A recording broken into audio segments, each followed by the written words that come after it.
So today is all about understanding, can this one thing, milk, can it serve us? Is it nectar or is it poison? And so I love this topic, and we're gonna spend more time on the topic going through some recipes and some things that are supportive.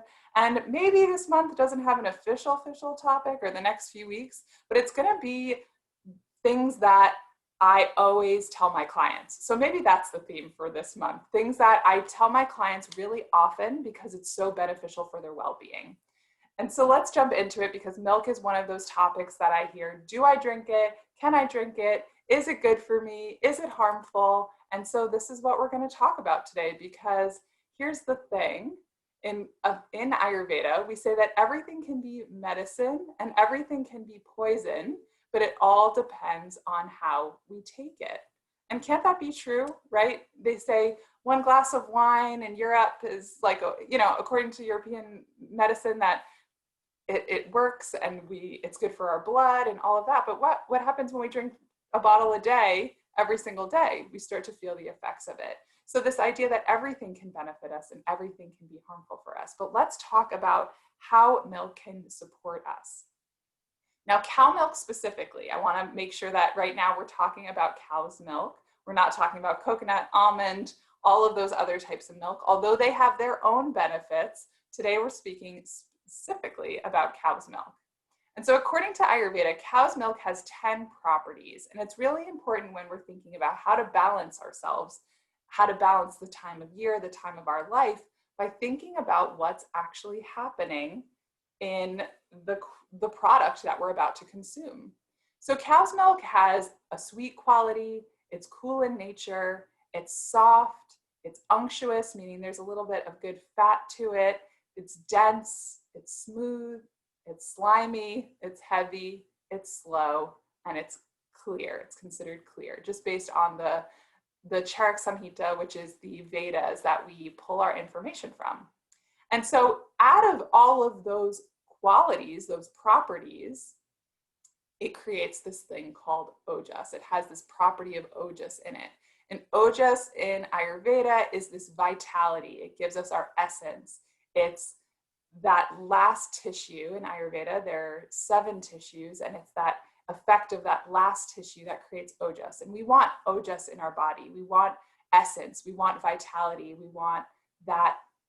Really, they say ojas is the thing that keeps us alive. So without ojas, we're truly not alive. And like a gas tank, over time, it depletes and it depletes. So what we want to do is make sure that our challenging life, the work days that are non-ending and nights that we're not sleeping, that depletes our ojas. So we want to do and consume things that boost our ojas. So you might have even heard of things like ojas milk or the ojas fruit snacks and all of those types of products that are now hitting Whole Foods markets everywhere, these ojas products. But let's talk about milk. And so we understand it has these 10 qualities. So what? So milk is tamas boosting. So in Ayurveda, it means it's stabilizing, it's grounding. And what that does is support sleep. And that's one incredible thing for all of us, right? Because I hear in this time of the pandemic that we're not sleeping very well. And think about, we give warm milk to babies before they go to bed or to help them sleep. We are just like big babies. Like, we need milk too. And so milk can give you stamina, it can give you this immunity, it can help with disease. It's even recommended for those that are pregnant. And it's also recommended for those that are trying to conceive, because you're looking for more vitality so that you can carry a baby. And so in Ayurveda, we talk about milk as being a medicine. It's a nectar. And the beauty of milk is that it can penetrate all those 7 layers of the tissues and create ojas without having to go through the process of transforming from tissue 1 to tissue 2 and beyond. So we can save that for another episode or a future blog post. But the idea is milk is one of those magical foods that can penetrate immediately every layer of the body. It can affect the bones immediately. It can support your blood cells immediately. It can help with fertility immediately, where most other foods have to go through the process of being converted from one tissue to the next. So this is one thing why Ayurveda loves milk. Now, before we get to why the milk is poison or why we hear such bad things about milk, we'll get there. But I want to keep in mind that the milk that we're talking about in the lens of Ayurveda is good quality milk, milk that is non-homogenized. And they say technically non-pasteurized, but I know in most states, at least in the United States, that pasteurization is required. So what we look for is milk that is as fresh as possible from cows that are, they say, ahimsa cows, so cows that are not having to worry about the fear of their life. So farm cows, healthy farm cows that are safe. And why that matters is because they say that even like fear within us creates tension in the body. And fear in a cow can create tension or excess hormones in the milk. So we want to make sure that we're drinking milk that is non-homogenized. Again, so what does that mean? It means there's cream on top. So if you can recall, I didn't live in this time, but in the 60s, they used to have milk that was delivered by a milkman or woman, and that milk would have cream on top, and you used to have to shake the milk. That is the milk that you want to buy now. That's the milk that you want to consume.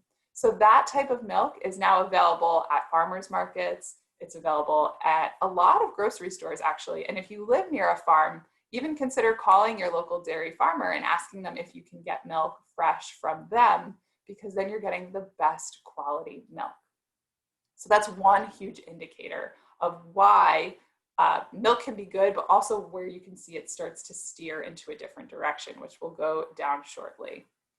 And so the last thing that I want to mention is even we talked about European culture. In Italy, they'll literally milk the cow in the fields and drink it immediately on the field. So they're saying the warm, the fresh milk gives that vitality and the health so that they can live to a ripe old age without any ailments that normally we would be plagued with.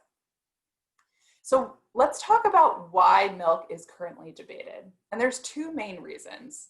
One, we already talked about briefly, is this homogenization process. So just to go only a little bit further, we're not going to go too deep into the science of it, but the idea is if milk is homogenized, what that means is they take everything, they take the milk as it is, they scrape off the fat, and that's where a lot of the ojas lives, in the fat of the milk.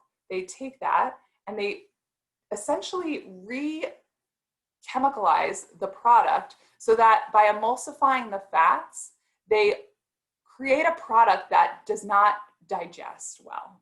And so when the product is more uniform, or when it's homogenized and it's all the same, that means it's already processed, it's cooked, but then the fat is pulled off. And then think about, okay, I'm going to throw 2% of fat in this bottle, 1% in this bottle. Okay, this one stays whole. All of a sudden, you're losing the essence of the product. And that's so important to realize, because then what you're drinking, even if it's homogenized and organic, it's essentially undigestible in the body. And so what we want to realize then is that that may not help us. And then we hear, I'm lactose intolerant, I can't digest it well. And there is some truth to that, because if I'm drinking a product that's not truly from nature, that's refigured and cooked down and then processed, I may not be able to digest it well. And thus, then I might deal with indigestion and upset stomach and all of the other things that you hear from milk, what you're hearing today's milk. So one of the biggest things I can offer is make sure you're getting the right quality of milk. Now, why is the other reason? What's the other reason why today's milk can be challenging? Well, 90% of cows in America are given grains and concentrates as part of their diet, whereas grass-fed cows are given 100% organic grass, and then they also forage little things that are in the grass as well, and they eat that as part of their diet. And so what that will do is it actually creates a better product.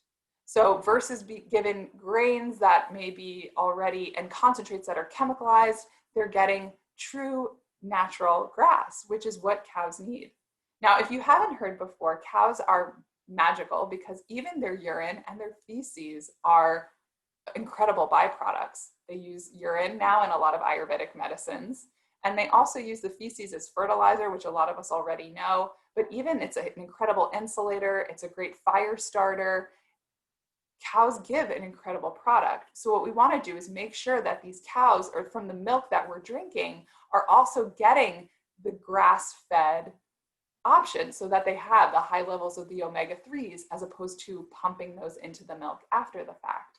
Do you see where I'm going with this? So I'm going to stop going down the rabbit hole of why milk is showing to be a poison, because I think now we're starting to get that most milk in grocery stores is not truly milk. It's bleached, it's super white, where milk is usually a little off-white in color and even has a little bit of a hue. And so what I want to do is encourage you to seek out, if you maybe have cut out milk in your life, to think about maybe incorporating it back in some ways. Now, how can we drink milk? You know, and that might sound like a simple thing. Okay, like I just drink milk with cookies, or I put it in my cereal, or however else. But the truth is that milk doesn't combine well with other foods. Now, milk doesn't combine with fruit, which we often think of in smoothies, in cereals, and in other types of products that we're just mixing milk and fruit. And so what happens is that will also create a poor digestive product where we don't feel well after we have milk. If it doesn't digest well, then we say, okay, then I must be lactose intolerant. Hold on. Okay, so if I try just drinking milk on its own or cooked into a grain, it will digest much better. If I drink milk that is heated, it will digest better. So one thing that we can do is we can drink warm milk with spices in it, cardamom, cinnamon, turmeric, and I'll give a golden milk recipe on another day. But I really want to encourage considering having milk that's not cold, but at minimum, or the coldest it should be is room temperature, and then it can be warmed up from there. And if you're someone who's saying, I cannot digest milk, try it. Try a quarter of a cup, just a little bit, warmed up, a little bit of spices, some ginger in it, some cardamom pods. Like, it can be incredibly delicious.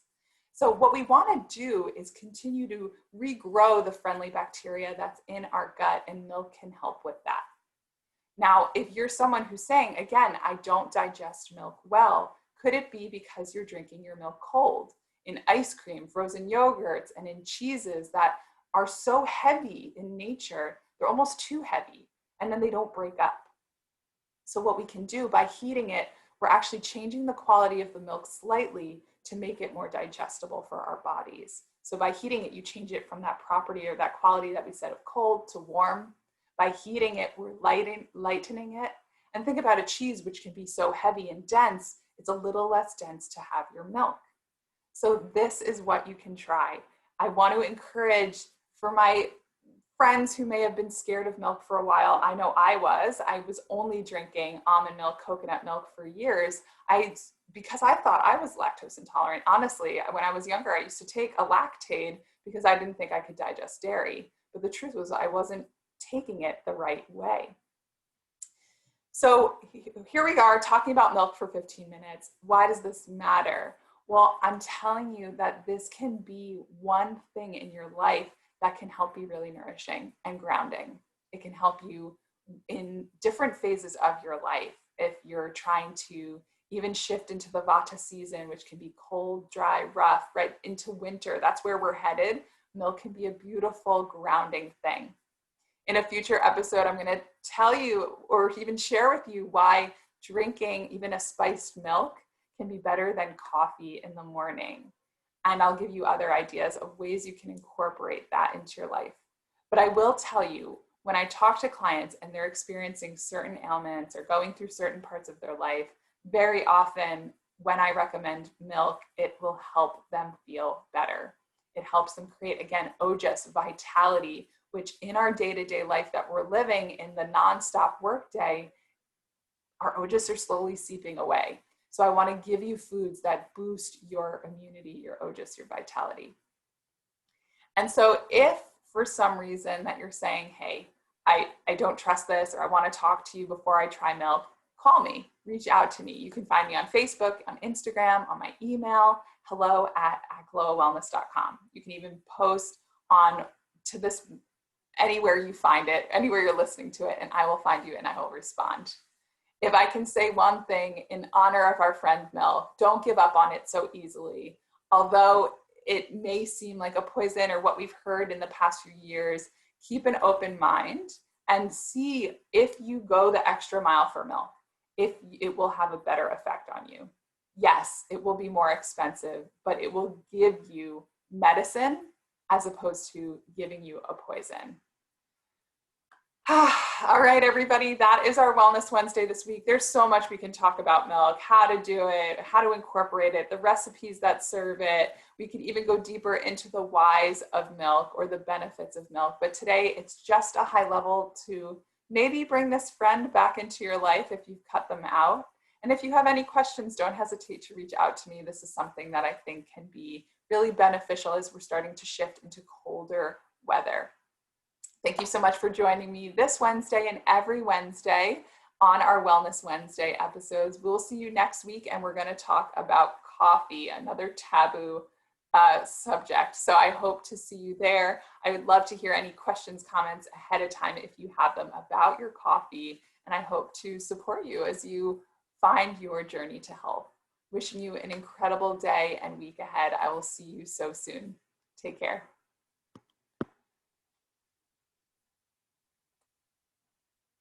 Thanks, everybody. Thank you for joining.